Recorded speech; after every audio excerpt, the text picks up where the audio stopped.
Hello again, everyone, and welcome to another edition of Rod's Random Reviews.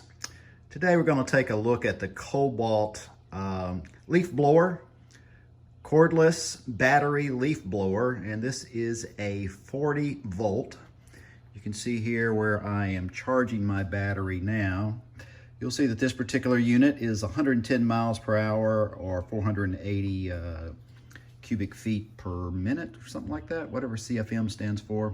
But anyway, 110 miles per hour is pretty good. I've had it here a few days trying it out, and there's a lot of nice controls here. You can flip the button here and leave the blower on, so you're not having to pull the trigger so much, but just pulling the trigger. Then if you need a little turbo action, this turbo will give you a little extra power. So those of you that follow me on YouTube know that I do have a Kobalt lawnmower as well. So when you have a 40 volt electric lawnmower, you can just use the same charging station and the same battery as you use for your lawnmower, and they both work excellent. I did a lot of blowing yesterday, probably at least 20 or 30 minutes. So I just started charging it again. You'll see that I'm about halfway charged, but I may go ahead and pop it in. Just pops right in there. As you see,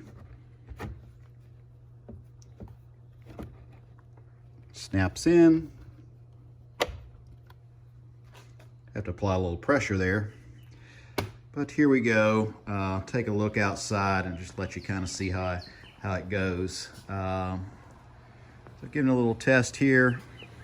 Pull the trigger. Gets it going. Clean up my Kobalt lawnmower here.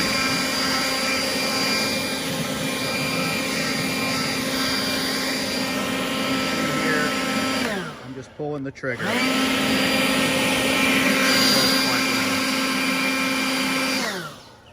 Here's what I've been using, is the Bilt unit. Birds are kind of going crazy here in the springtime here in Alabama. Kind of did its job. I like the Bilt okay, but you know, you got to crank it every time. You got to make sure the gas is in there. This is a 4-cycle, which is better than a 2-cycle. But you know, I'm north of 60, so pulling that doggone lever all the time, messing with the fuel, messing with gas tanks, not for me. I like simplicity when I get ready to do yard work. So with the Kobalt mower, being able to just pop in the battery right there, switch the battery in and out, leaves you a little bit of cost savings. I'm really enjoying simplicity. You just pull the trigger instead of having to load up with gas, load up with oil, pull, pull, pull, hit the pump 10 times. Am I in choke mode or not in choke mode? All that with that. But anyway, can't go wrong with a 40 volt, plenty of power. If I just want to pop out here and blow off a little short area around the pool for just 1 minute, I don't have to worry about pulling the lever or anything. So it's very, very fast, very, very convenient, and I expect to have a lot cleaner area around my back pool area and front yard and after I mow the grass. Hope you enjoyed another edition of Rod's Very Random Reviews.